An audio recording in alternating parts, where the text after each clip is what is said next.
In January 2019, WeWork was worth $47 billion. It was the most valuable startup in America, more valuable than SpaceX, more valuable than almost anything. Its founder flew private, walked barefoot through the office, and told employees he would one day become the world's first trillionaire and live forever.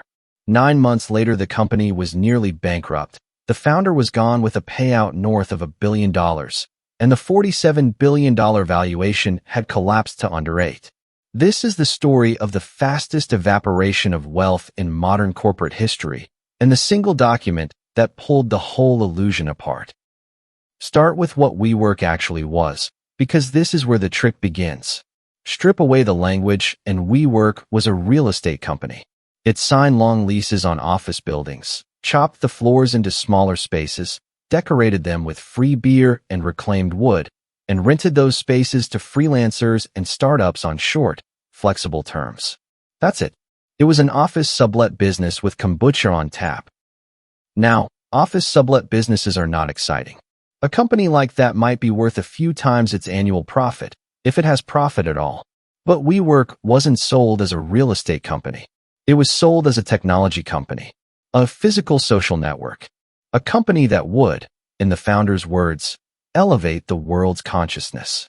And technology companies get valued not on profit, but on dreams. That reframing, from landlord to tech visionary, is what turned a modest business into a $47 billion mirage.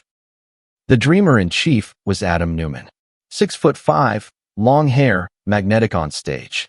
He was genuinely brilliant at one specific thing, getting people to hand him enormous sums of money. And the biggest check of all came from a man named Masayoshi Son, the head of SoftBank, who ran a $100 billion investment fund and made decisions with startling speed. The founding legend goes like this. Son gave Neumann 12 minutes inside a WeWork building, then invited him into a car, and on a tablet, sketched out a deal to invest $4.4 billion. Son's advice to Neumann afterward was reportedly that in a fight, the crazy one wins, not the smart one, and that WeWork needed to be crazier. Neumann took that to heart. The money poured in, and with it, the losses. Here is the part that should have stopped everything. WeWork's revenue was growing fast, but its losses were growing just as fast. In 2018, the company brought in about $1.8 billion and lost about $1.9 billion. It was setting money on fire at almost exactly the rate it earned it. For every dollar that came in, roughly $1 went up in smoke. And the plan to fix this was not to spend less. It was to grow even faster and spend even more. The spending became legend. WeWork bought a $60 million private jet. Neumann's wife could reportedly have staff fired after meeting them once if she disliked their energy. The company trademarked the word "we" and then paid Neumann himself nearly $6 million to license that trademark back from him, from his own company. He bought stakes in buildings and then leased them to WeWork, collecting rent from the business he ran. The conflicts of interest weren't hidden in footnotes. They were the business. For years, none of this mattered, because as a private company, WeWork never had to open its books to the public. Investors saw the growth, heard the vision, and wrote the checks. But in 2019, Neumann wanted the biggest prize of all, to take WeWork public, to sell shares on the stock market to ordinary investors. And to do that, the law required something WeWork had never faced. Full disclosure, a document called the S-1. On August 14, 2019, WeWork released its S-1, and it was like turning the lights on at a party that had been running purely on vibes. For the first time, the world could see the actual numbers, the actual conflicts, and the actual language. And the language was surreal. The document was dedicated to the energy of we, greater than any one of us, but inside each of us. It mentioned Neumann's wife as a co-founder who would help pick his successor. It revealed the trademark payment, the self-dealing on buildings, the staggering losses. The reaction was immediate and brutal. Journalists and analysts, who could finally see the real company, tore it apart.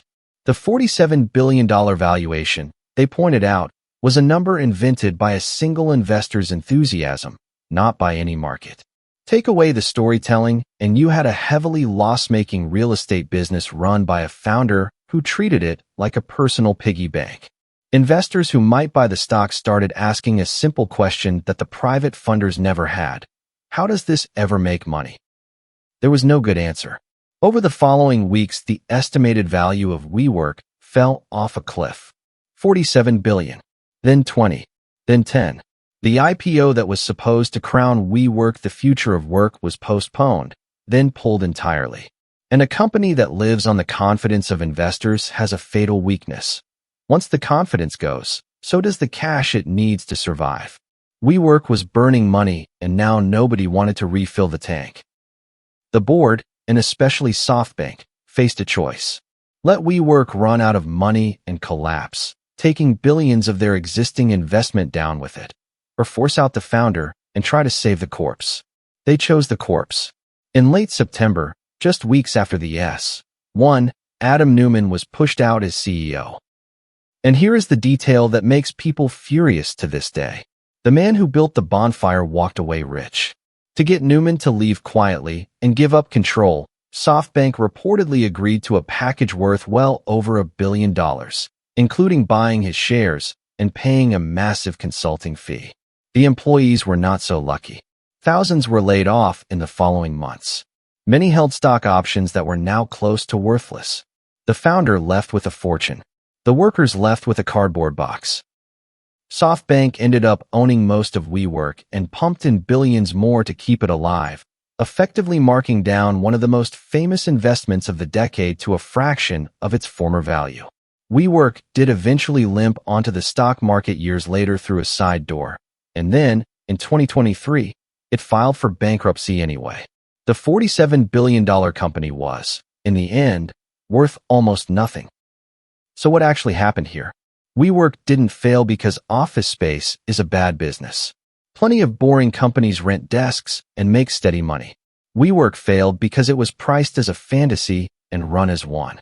The $47 billion number was never real. It was a story that a few powerful investors told each other, and stories only hold until someone is forced to show the math. The S-1 was that moment. The instant the real numbers hit daylight, the fantasy had nowhere to hide. The lesson sits in one line. A valuation is not a fact, it's a belief, and belief is the most flammable thing a company can be built on. WeWork had more of it than almost anyone. That's exactly why it burns so fast. If you want another autopsy of a company that ran on belief until the math showed up, the next video covers a fraud so complete that its technology never actually worked at all.